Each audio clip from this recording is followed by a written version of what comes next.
is like the scariest part of Writer's Workshop. Or at least when I started, I thought it would be scary, conferencing. I heard it and thought for sure I had to be sitting in my teacher chair, and I had to call them over, and they quietly came, and then we had an in-depth conversation of their writing. But we're early childhood teachers, and that's not how it looks in our classrooms. I started off the first time, I was like, all right, Bob, I would like you to come see me. And you know, kids, they're dropping things. Oh, I forgot my pencil. They got to run back to their table. They drop a friend's crayon box on the floor, so they have to stop and help them. It takes like 10 minutes for Bob to get to me. And it's just disruptive. And then I have 2 kids in the back of the room, you know, getting off task. So that is not what it looks like in an early childhood classroom. You do conferencing already seamlessly. You do it every single day. It's just walking around as your kids are writing. And it doesn't have to be a big process. I might stop by this friend and we're working on, you know, using more than that color black. We want to use 5 colors in our picture. And I will say, hey, what color is the, and it might just be talking about adding more details in our illustrations. That took me 30 seconds. And then I may go over and meet with another friend about adding punctuation at the end, and we'll just talk about our writing. And so it does not look, it is so easy, but that is how you're doing your one-on-one instruction, which I know is like so hard to do, or it seems so hard. With Writer's Workshop, it makes it effortless. You are naturally doing it because your kids are all on task and they're engaged and excited about their writing, so it's easy for you to pop around and meet with people. Here's an example, and I don't have mine ready for this year yet because I haven't started conferencing, but this is what I would use for my kids. And I made these that you can use if you want, 2 colors, just in case you want to use different color. And inside I'll have a tab for each one of my kids. And I do a number system just for my brain. So, you know, kid number 1, I just turn to that page and I can write all my little notes about their writing. In there's a schedule, and I try to schedule 3 people a day. So I for sure want to meet with those 3 that day, and I may spend a little bit longer with those ones than I do with the ones I'm just, you know, hey, what did we talk about yesterday, you know. But that's just a guide. You don't have to. I had a little girl last year, and it was like December, and still I would look at her writing, and it'd be like B, backwards C, X, Z, F, G, 8, 9, 10, Z, F, G. And I would be like, oh, read your writing to me. And it would be like, me and my mom played at the park. I was like, okay, good job. So with that little friend, I sat with her for it was about 2 weeks, every Writer's Workshop time.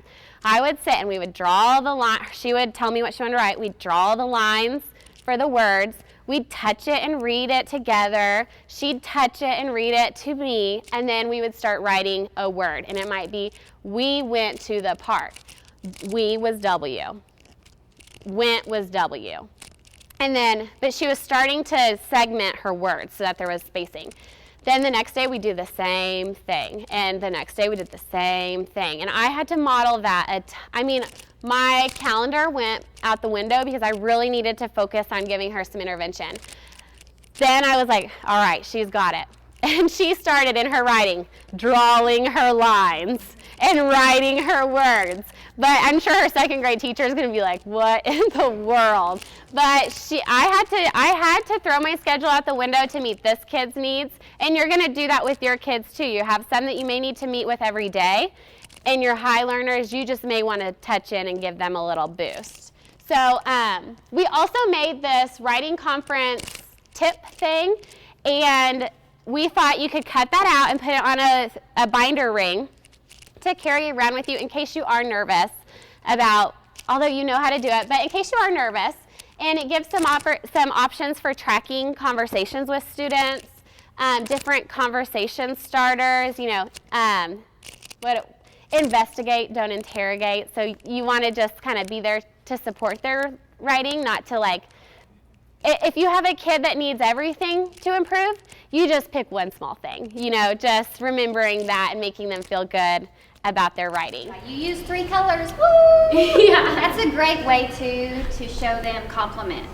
And that's another great way to get your other friends to use 3 colors. Oh, guys, we need to celebrate. Johnny just used 3 colors. Everybody give him a clap or give him a thumbs up. And so then they're all like, ooh, I'm gonna use 3 colors. So that's a great way to model complimenting too. And I will tell you, there are so many different ways to do conferencing in your classroom. You will Google it, Pinterest it, Teachers Pay Teacher it, whatever you do, wherever you go to get some great ideas. There are many ways to do conferencing. I know my conferencing looks different than Kelsey's conferencing. And I will just tell you this, in kindergarten, I know what you're thinking is they're gonna say you're gonna have too many people that need you at that one time. And after I give them the little mini lesson on there's only one of me and there's 20 of you and you have to share the teacher, I also pass out little Post-it notes to go in their writing folders. And I tell them if you get stuck and it's sticky, you're in a sticky situation, we have like an anchor chart that talks about what do you do if you're in a sticky situation. That's a mini lesson that you're gonna have that you can use. I didn't put in there about the Post-it notes, I just have the anchor chart, but what I do is I actually give them the little Post-it notes. And if they get stuck, they just put a sticky note on the edge of their table.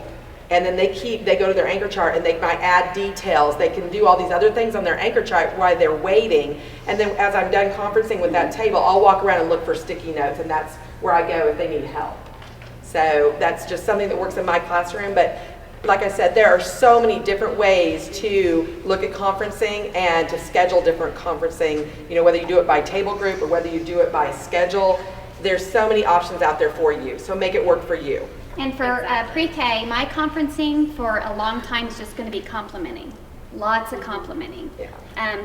To build their confidence and to model complimenting and to make them feel good about writing. So, and like she said, no matter how they write it, tell them good job, because you don't want them to be insecure about making and forming letters. And just encourage them to use the word wall when they're writing. How do you make a W? Well, let's look in our folder how to make a W. Where's W? A, B, C, all the way to there's how we make a W. Try your best. Does it have to be perfect? No, just try your best. So. Yeah, that's in there a ton. Yeah, that's in there a lot, because I say that you all do not the have time. to be perfect. Oh, you did awesome. Yeah, and we all make mistakes. I tell my kids that, and most teachers have to purposely make mistakes, but like I'll just trip and fall because I'm clumsy, and I'm like, see, I made a mistake. So I'm clumsy. So I make mistakes all the time, and I'm like, see, I just made a mistake, and it's okay to make mistakes. We learn from our mistakes. So just building that respect and confidence. Yeah, and don't let the conferencing stress you out. You already do it. I just keep a notebook to keep track of what I'm talking about with each kid, although as a teacher you could think of it and be like, that kid needs that kid needs that. I mean, naturally what they need. It just is great too for conferences when I'm meeting with a parent. I can turn to that kiddo's page and be like, oh, we're working on this in writing. Talking about stealing ideas from other teachers. We had a teacher come this summer to one of our workshops, and what she does is she has the Avery labels preset every week, and so each kid has a name on an Avery label, and she writes the week, so like August 30th through da-da-da. And she prints those off from the printer and then carries that around on like her clipboard or something. So if she met with John, she might write that he needs spacing between his words, and they talked about that. So she'd just write spacing, and that helps her figure out that every week she talked to every kid, because every kid needs to have something written on their Avery label by the end of the week. Where does she stick that? I forget. She has a folder, like a binder too, but instead of writing it on a page, she just takes off the Avery label, sticks it in the kids' pieces of paper in there on the kids' tab, and then that's how she documents it, which I thought was a really great idea. You don't have to carry the thing around, which I don't carry it around anyways, I do it later, but I thought that was a really great idea to make sure you're meeting everyone. So on the tab she's talking about, so just take a binder, your conferencing binder, and have tabs and write the kids' names on each tab and have a piece of paper right behind their tab, and then you'll just stick the sticker on that piece of paper. So when you conference, all of the tabs will be there. Does that make sense?